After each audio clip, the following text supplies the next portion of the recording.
Hello, everyone, and welcome to Friend Diagram. This is the podcast where two friends catch up and find common ground between their favorite media. I'm Remy. I'm Kat, and today we will be discussing our top 5 anticipated items for 2024. Warning, spoilers ahead.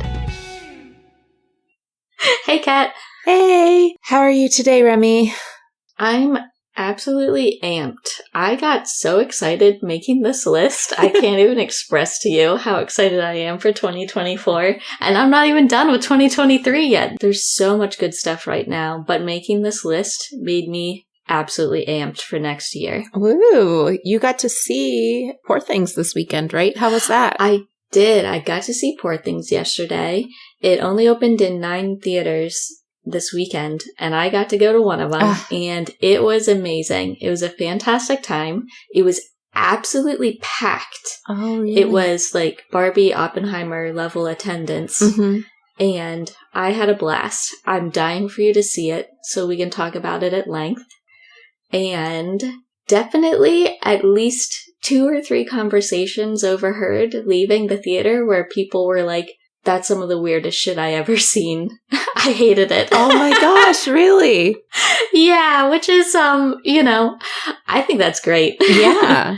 But yeah, not totally unexpected, but absolutely loved it and had a blast and wholeheartedly recommend it. And I can't wait for you to see it and see Mark Ruffalo do his thing and just absolutely bust out moves on the dance floor and have some of the best lines of dialogue of the year, frankly. That man, they gave him all the best lines. I'm so excited. As Yeah. I've mentioned, I think I've mentioned this on the pod before, but I love Mark Ruffalo, and I grew up having the biggest crush on him in 13 Going on 30, so I am very excited to see this film. So I can't wait to debrief on your reaction to his character in Poor Things. Uh-oh.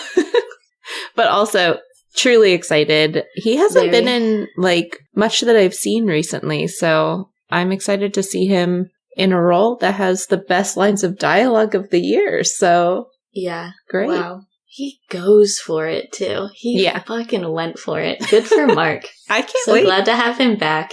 Yeah.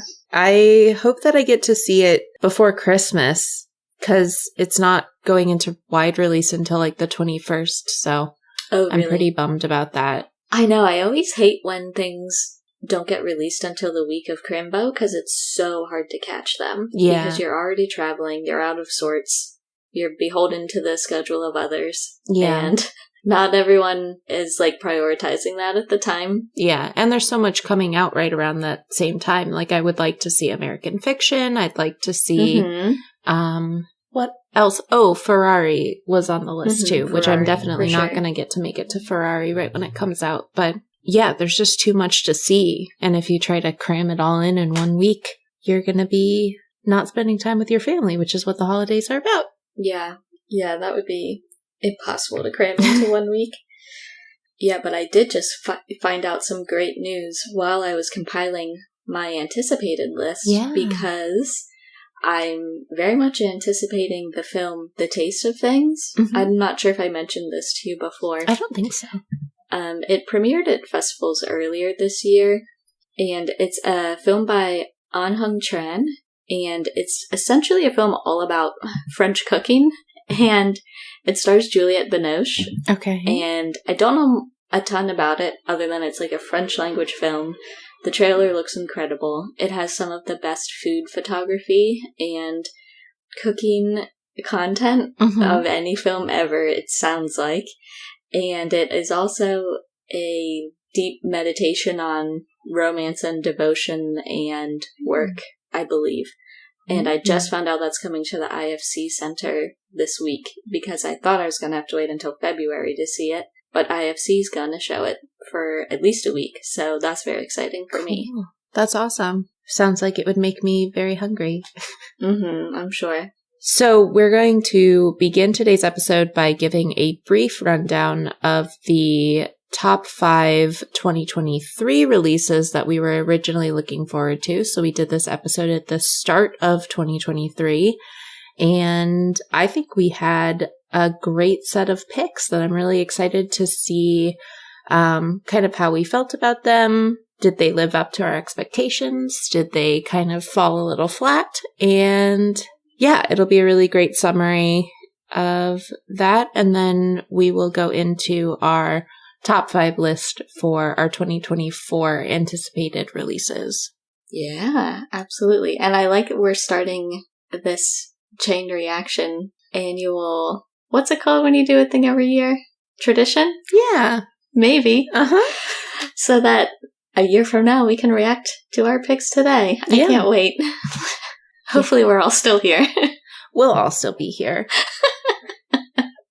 So, Remy, do you want to get us started with your 2023 picks and let us know what you thought of them? Yeah, I will absolutely run through those 5 picks and give you a brief reaction to how they ended up stacking up to my hopes once I saw them in reality. My number 5 pick was Beau is Afraid, the Ari Aster film, which absolutely exceeded my expectations because when I put that on my list, I didn't know anything about it. And man, that was so much movie and so much ambition, which I absolutely love and respect. Mm-hmm. And it gave me so much to think about. I absolutely loved it. And awesome. I'll defend Beau is Afraid any day of the week. Yeah. Beau is Afraid was ambitious. Absolutely. For sure. Thank you for your generosity in these times.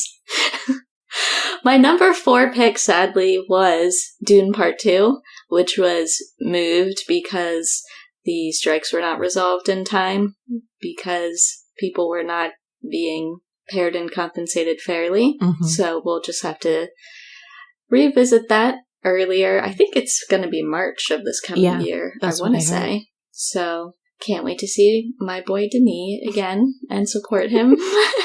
So that one's TBD, but I'm so excited. Yeah. My number 3 anticipated pick was Oppenheimer, directed by Christopher Nolan. This 1000% exceeded my expectations. Mm-hmm. It is still my movie event of the year, and I absolutely loved it. And despite being a biopic, it blew me away, and I absolutely had an incredible time watching it, and would watch again anytime. Yeah. Loved it. That was one of my favorites for the year, too. And you mentioning it at the beginning of this year put it on my radar, so I was paying attention. Mm-hmm. And yeah, I really loved that one. Yeah, hopefully that happens again this coming year. Yeah, I'm excited. My number 2 pick was The Last of Us, the adaptation by HBO. And I would say that was on the level with my expectations. I certainly enjoyed it, liked it a lot, had a good time. And was surprised by a lot of decisions in the best way. Mm-hmm. So I really enjoyed how they carried out The Last of Us Season 1 as a series. Good stuff. And my number 1 most anticipated was Ted Lasso Season 3, which I would say missed the mark a little bit in terms of my expectations, but was still a solid ending to a series, and I absolutely respect them for ending it after 3 seasons. I think it was the right move, and I'm glad everyone seems to be doing well from that show, and I'm happy with the way they wrapped it up, even if it was a little bit not quite what I was hoping for. Yeah, I think they just took on a little bit too much with, like, trying to wrap up each individual plot line, so the last season just got, like, a little bit muddled, but yeah, I know we definitely had a discussion in depth about where we felt things fell apart respectively, but I would like to pinpoint one deflection point where I think everything started to turn, and it is the moment where Trent Crimm gave up his source at the end of season 2. Oh, no. Because that would never happen. Yeah. Trent Crimm would never. Trent Crimm would never. Justice for Trent. And that's when the worm turned and they started servicing things outside of what characters would actually be doing. So that's my takeaway. Yeah. But, I mean, still, a fun time. Yeah, it was definitely a fun season. I would watch them all again. I thought it was a great show. So still a good comfort show. Yeah, except Apple TV wants to rob us And what are they doing? They increased the price from Everyone did. $6 to $10. And I was like, absolutely not. I'm so sorry. Dude, Hulu is so expensive now. It's insane. It's like $16 or $18. It's out of control. Yeah, but Hulu gets a lot of good stuff. I use my Hulu a lot more than I use my Apple, and you have to price it based on the quality of the material and the quantity of things that you're going to be watching. And I think that Hulu, even though it's really expensive, it feels justified, whereas Apple, I use for 3 things and they're not worth continuing. I'm sorry. Well, no, I totally get what you're saying because we don't have Apple right now. We went on hiatus from that subscription a few months ago. Yeah. Because there was a lull in the content, and that means, unfortunately, right now, I'm missing Slow Horses Season 3, but I will absolutely catch up on that the next time we get Apple again, because, I love my Slow Horses. The ideal would be to make just enough money off of ads someday that we can pay for all of the streaming services we ever wanted. Could you imagine? It would be amazing. Do you think one day we could use that as a tax write-off if this became our job? I don't know how taxes work. I'm sure we'll have to ask an accountant. Yeah. I'll definitely ask and not just do it without asking. Yeah. And you had a couple of honorable mentions. Do you want to kind of chat about those too? I think they were Shrinking and 65. Shrinking, the original series on Apple, not bad at all. Love Jason Segel. Love seeing him getting to be weird again. Would watch Keep Jason weird. Keep Jason weird. Yeah, exactly. That's my takeaway from that show. And 65 was the other one I think listed? So. Yeah, that's what I have Adam Driver. Down. Hey man, I love original cinema with an excellent star at the center. Yeah. And what a premise, guys. I loved it. I thought the execution of that was really good, and it was a super fun movie. Great for the whole family. Yeah, absolutely. That will definitely be coming back up in future episodes for me. Amazing. Yeah. I loved it. Keep making original sci-fi stories, please. And Beck, I can't remember the 2 directors of that film, but they're on my radar. I can't wait to see what they do next. I think that it's going to be really strong. I was trying to see if they had something coming out in 2024, but there's no release date on it. But Heretic is on my radar, and it's very under wraps in terms of what the plot's going to be. But I am hoping it will be very, very good, and I hope they go great places. I like that title. Yeah. So for my 2023 list, I didn't have any honorable mentions, but my number 5 slot was The Fall of the House of Usher, which we weren't sure if it was going to be released in 2023, but it ended up being released in 2023. That's Mike Flanagan's most recent Netflix series. And I thought it was fantastic. I don't know. It was on my list just because I love anything Mike Flanagan does, and it really exceeded my expectations. I'm not like a huge Edgar Allan Poe fan, but I really liked the modern update to all of the stories and how they all tied together. And I mean, you get all of the great cast favorites. So yeah, definitely worth the watch if you're kind of not sure if it's for you, but I thought it was great. My number 4 was How to Sell a Haunted House by Grady Hendrix. That was his 2023 release, and I thought it was good, but it didn't meet my expectations, especially after the 2 novels of his that I really love, My Best Friend's Exorcism and The Southern Book Club's Guide to Slaying Vampires. It was definitely a solid novel, but it kind of missed the mark for me, and I can't really put my finger on exactly why. It's a fun read, but I wouldn't read it again, I guess. My number 3 was the 2nd season of Our Flag Means Death, and I didn't end up getting to this. Hopefully it'll be good. I don't even know if I have heard anything about the response to it from fans, so I haven't really been checked in on that, but hopefully it's good. I can't wait to watch it. I just haven't gotten around to it yet. And one of the reasons that I probably didn't get around to Our Flag Means Death is because my number 2 was Hellbent, and I read that 4 times this year, along with its precursor, Ninth House. So, we entered a little bit of hyperfixation on that. And the fact that now entering the hyperfixation zone. Yes. So, Hellbent is a novel by Leigh Bardugo, and it is the second of the Alex Stern series, and that came out in January, and I really enjoyed it, and I feel like the way the second book hit the mark for me, it also elevated the first book of the series in a way that I hadn't anticipated, and it made me love it a lot more. And yeah, I can't wait for the next installment. We don't know when that'll be. Oh, I was hoping you'd have some news on that.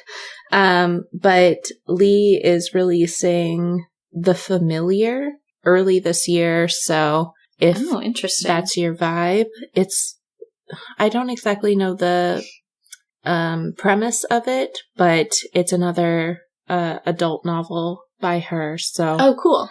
And it's a standalone, so it's not going to be a series or anything. But yeah, I hope she's doing well. I'm hoping that we get more on our Ninth House adaptation this year. I hope we find out more about that. And I know that she's pretty bummed that Netflix just dropped the Shadow and Bone series, so that won't be continuing. So I know that the fans are pretty upset about that. But hopefully Amazon Prime will not let us down. Is Prime the one producing the Ninth House series? I was just going to say, if you could pick anyone, who would you pick to produce Ninth House? I think it would probably be HBO. Same. But yeah. I think Prime will do a great job with it. So yeah, hopefully we find out more about all of that soon. And then the last thing on my list was The Last of Us, and that again is the adaptation done by HBO Max, and I really enjoyed it. I thought it was really faithful to the game, and everything they added worked really well, and that makes me really hopeful for future video game adaptations. It's kind of laying a groundwork for how to do it well, because before this, people really hadn't done video game adaptations very well at all.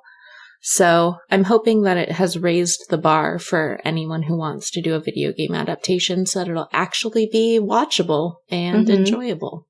Dead Space. Dead Space. Oh, that would be so Someone good. make Dead Space good. That would be amazing. Yeah. I would be first in line to see that. Ooh.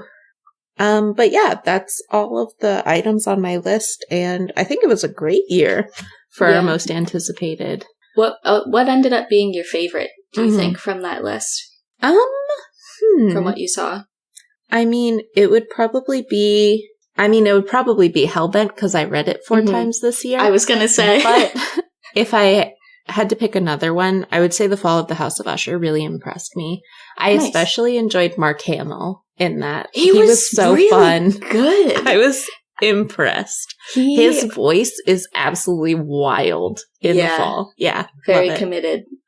I really enjoyed his character as well. Yeah. Great shout. I was not sure at all what his character was going to be like, and I was not disappointed. So yeah, I think that's probably my favorite, visual media that I saw this year. Cool. Get us started on our 2024 anticipated releases. Yes, so we'll do our proper marquee most anticipated of 2024 list now. And now that we're into the proper top 5, you and I are going to alternate like normal. So I'll start off with my number 5 pick of most anticipated for 2024, and it is True Detective Season 4, Night Country. This is coming to us from the people at HBO, of course. And Kat, as you know, True Detective Season 1 is my favorite TV of all time. Absolutely love it. It lives deep in my heart. And I've never given up hope that we will one day return to those heights on this anthology series. So, Season 2 was a bit of a letdown. Season 3, pretty good. Oh, but did not stick the landing. Season 4, it's going to take place in Alaska during the part of the year where there's no sun.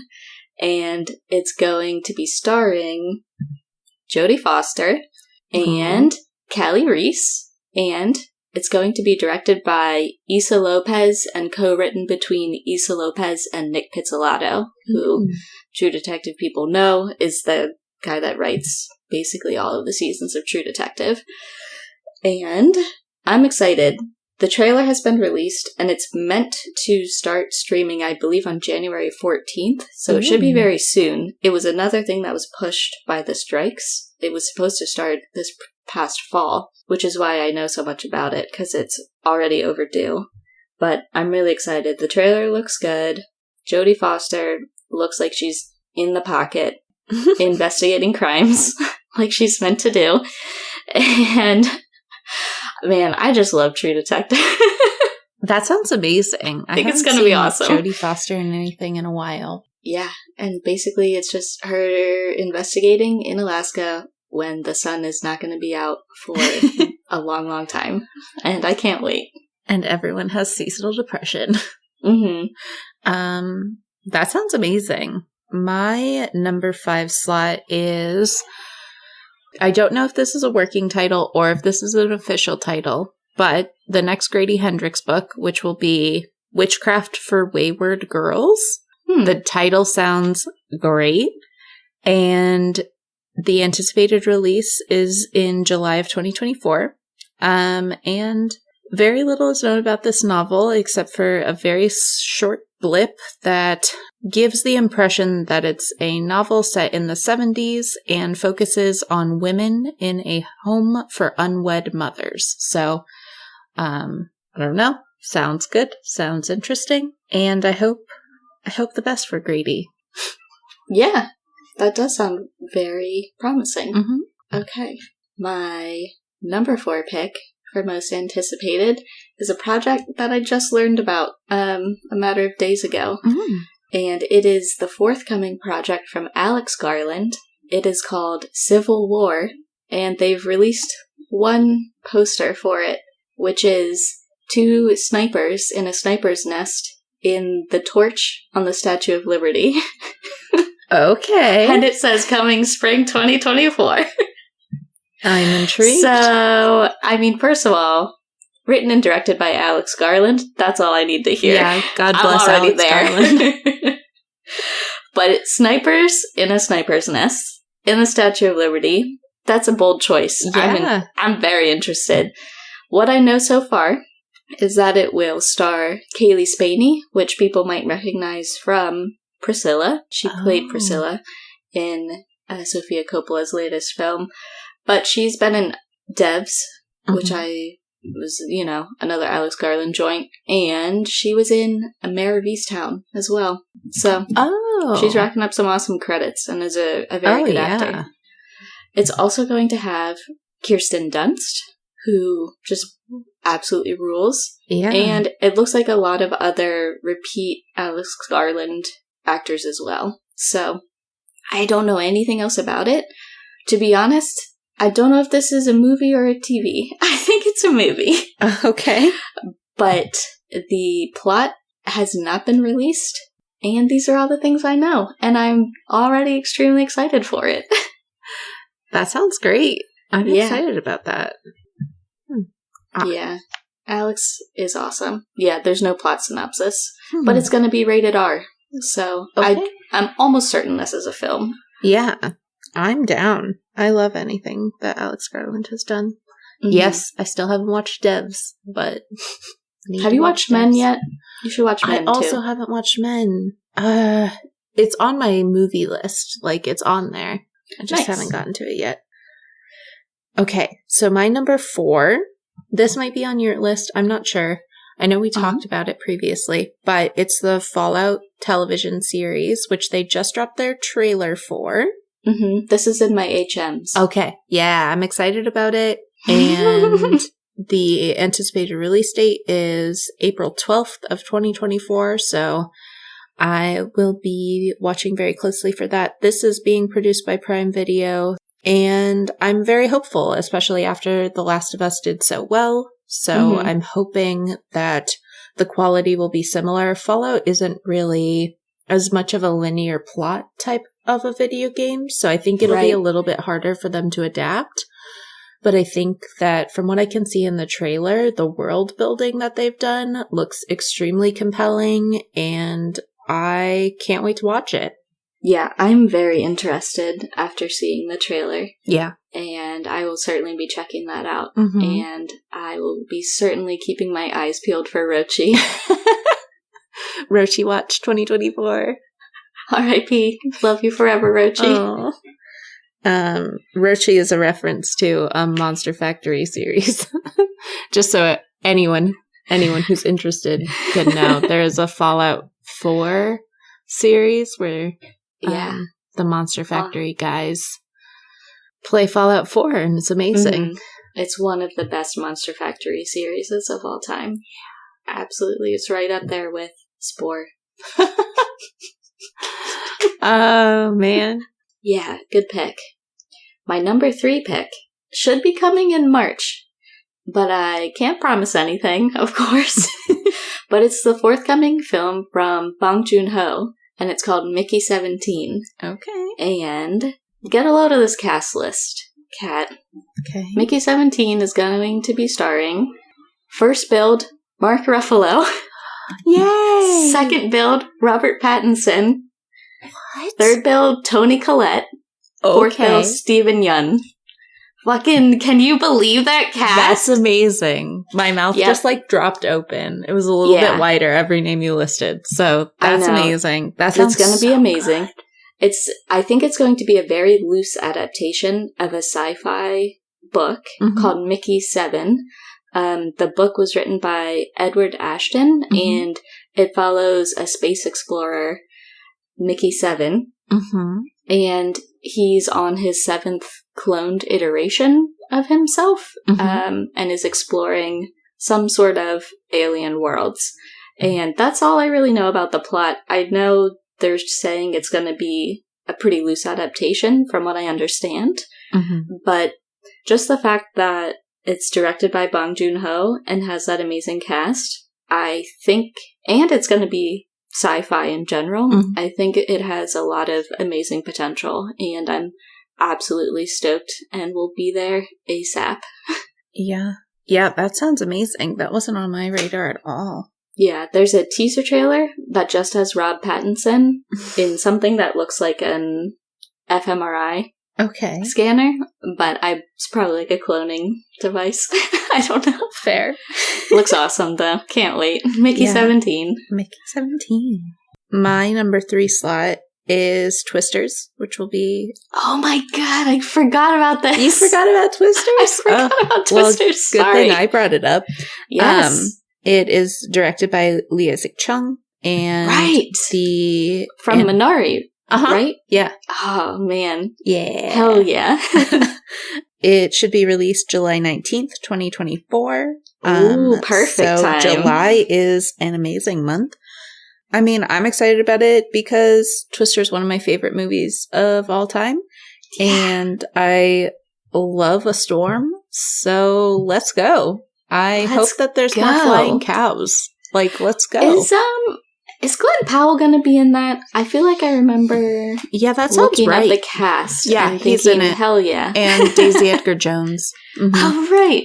I quite like her as well. Yeah. All right, awesome. Anthony Ramos. Very cool. I'm very excited about it. I don't know pretty much anything, but I would see any kind of Twisters franchise film. My God, it makes me miss Phil Hoffman so much. Oh, I know. It's going to be awesome. I hope they dedicate it to him.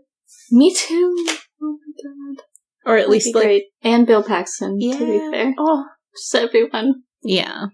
Our boys. I know. But yeah, that sounds amazing. I can't wait.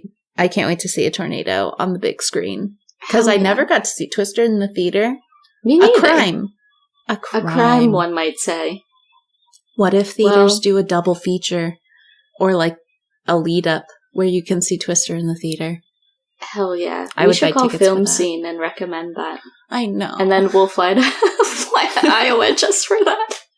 I'm down. Hey man, they know tornadoes. Oh, what if we could watch it outside? Like film scene first in the we park? have to watch The Shining. Then we watch Twister. Oh my god. We watch Twister too. Okay, film scene, you'll be getting an email from me shortly. We have to complete the cycle. Yeah, I wonder if there are specific rules on what movies you can show outside at a park. I know, I used to wonder that when we would project films in your backyard. And we'd be watching, I can't remember what it was we were watching when I started having those concerns, but I was like, is this suitable for your children neighbors to be glimpsing? I don't know. Yeah, what were we watching? We definitely, I bet it was Midsommar. I probably was thinking. We definitely watched that one outside. Yeah, I think that's the only one that's kind of a bit sketch in terms of like whether or not it's suitable for all ages. Okay. Good shout, Twisters. Okay. All right, on to my number 2 pick. Oh boy.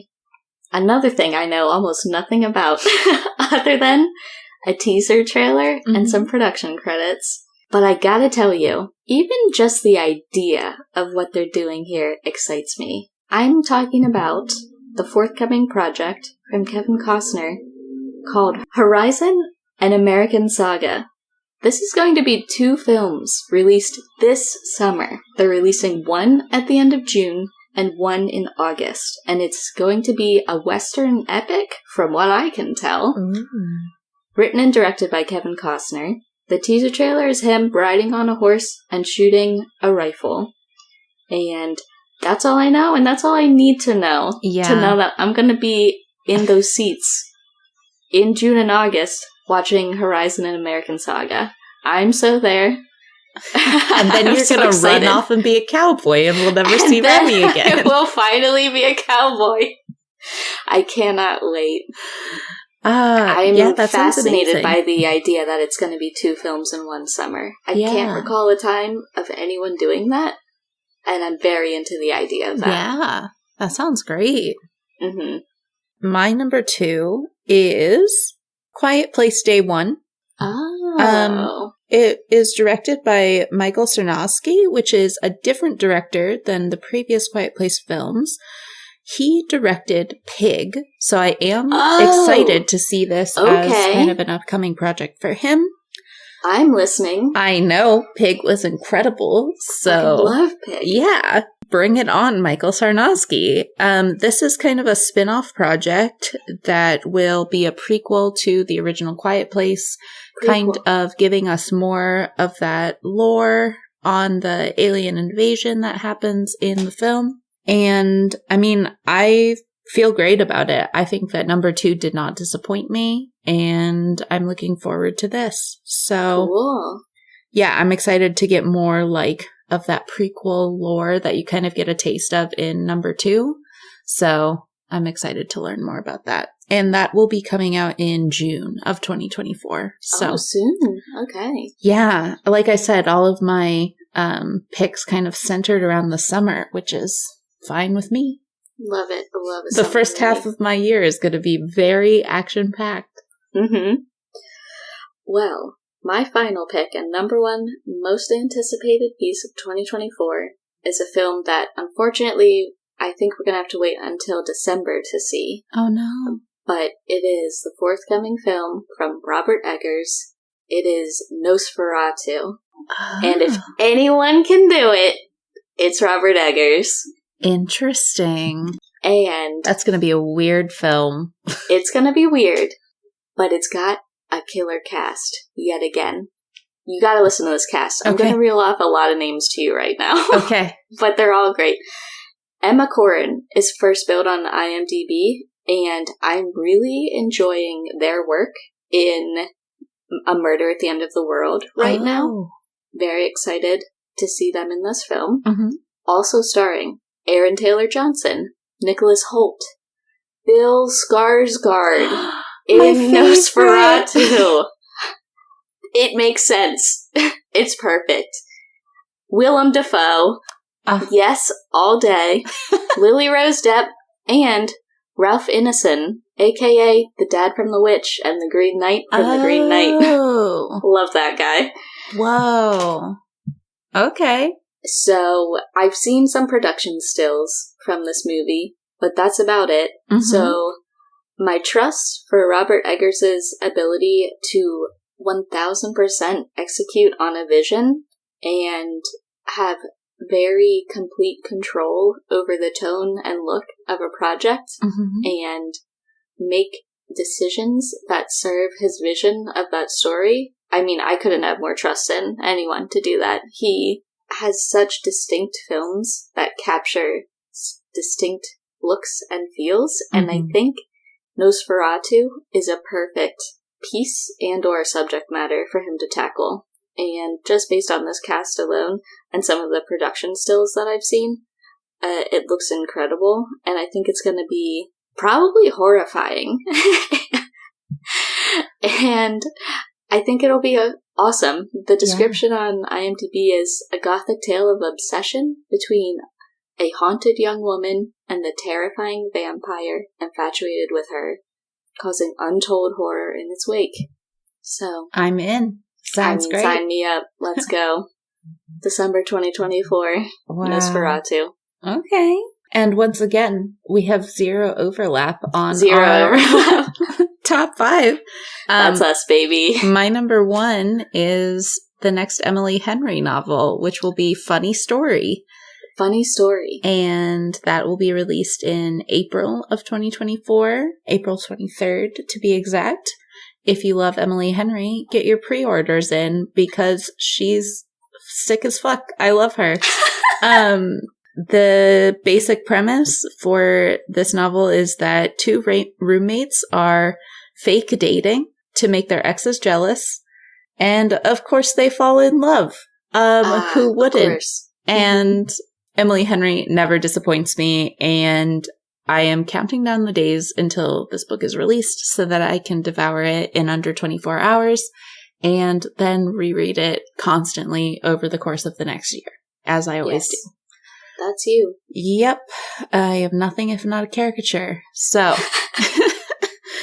Awesome. Yeah, I'm excited too. I was wondering, could I do a quick recap of my list before I do my HMs, and then you can do the same? Yeah, I love that idea. My top 5 most anticipated are True Detective Season 4, Night Country, Civil War from Alex Garland, Mickey 17 from Bong Joon-ho, Horizon, an American Saga from Kevin Costner, and Nosferatu from Robert Eggers. Yay. My top 5 is as follows.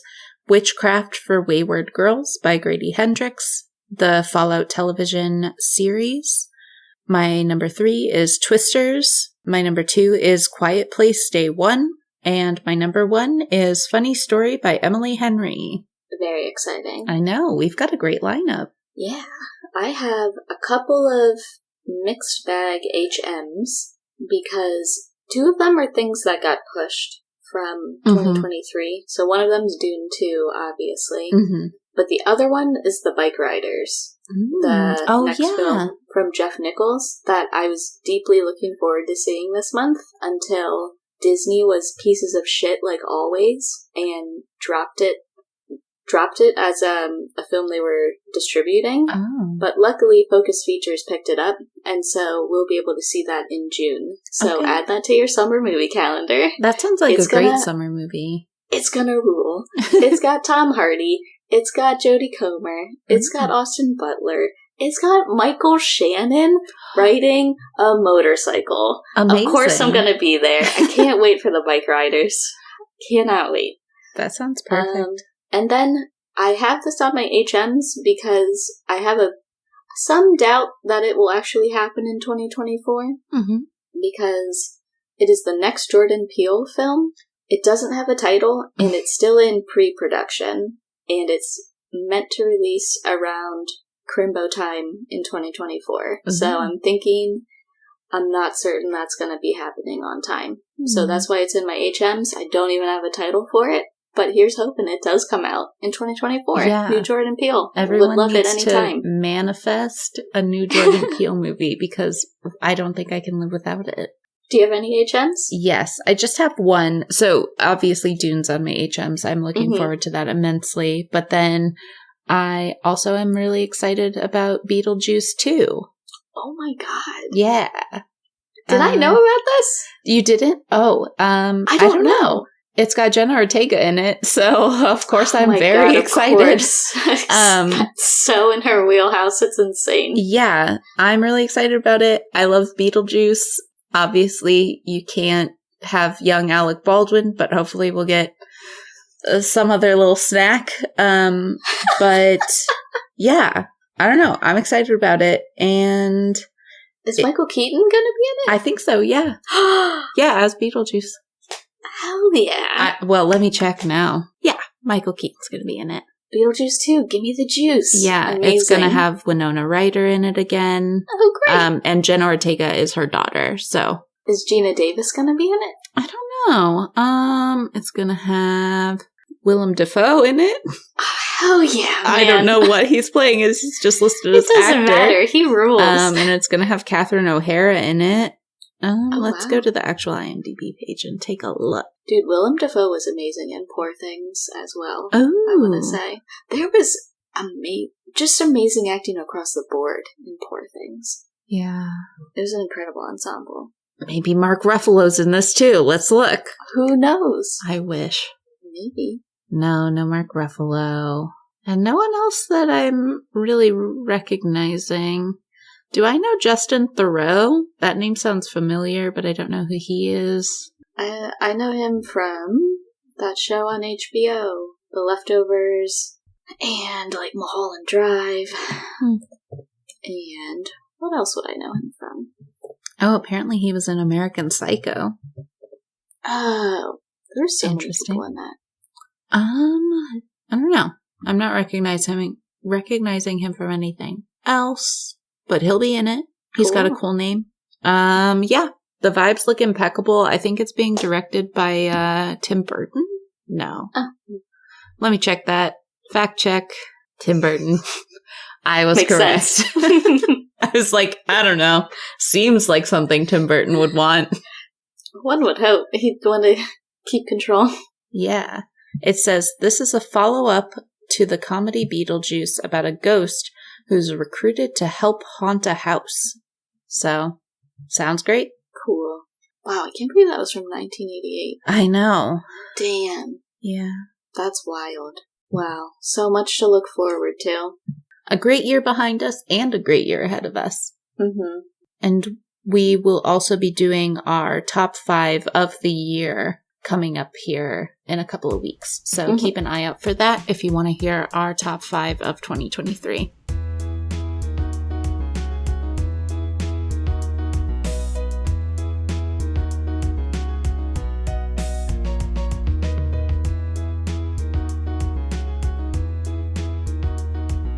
Thanks for joining us this week on Friend Diagram. Thank you to Tyler Seek for the creation of our intro and outro music. Did you take any of our recommendations? Have any thoughts on the show? Let us know at frienddiagrampod@gmail.com, and we might read your email on a future episode. If you can, please take a moment to rate and review the show on your podcast app of choice, and we'll see you back here, same place next week. Bye for now.